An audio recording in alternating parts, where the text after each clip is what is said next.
Rule number 2. I like this one. In the 18th century, there was something that spread across Europe and eventually made its way to America called puerperal fever, also known as the Black Death of childbed. Basically what was happening is women were giving birth and they would die within 48 hours after giving birth. This Black Death of childbirth was the ravage of Europe, and it got worse and worse and worse over the course of over a century.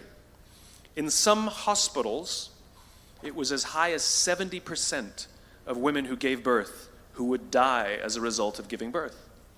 But this was the Renaissance.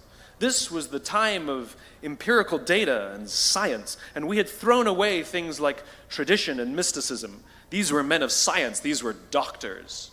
And these doctors and men of science wanted to study and try and find the reason for this Black Death of childbed, and so they got to work studying, and they would study the corpses of the women who had died. And in the morning they would conduct autopsies, and then in the afternoon they would go and deliver babies and finish their rounds. And it wasn't until somewhere in the mid-1800s that Dr. Oliver Wendell Holmes, father of Supreme Court Justice Oliver Wendell Holmes, realized that all of these doctors who were conducting autopsies in the morning weren't washing their hands before they delivered babies in the afternoon. And he pointed it out and said, "Guys, you're the problem." And they ignored him and called him crazy for 30 years. Until finally somebody realized that if they simply washed their hands, it would go away. And that's exactly what happened. When they started sterilizing their instruments and washing their hands, the Black Death of childbed disappeared. My point is, the lesson here is, sometimes you're the problem.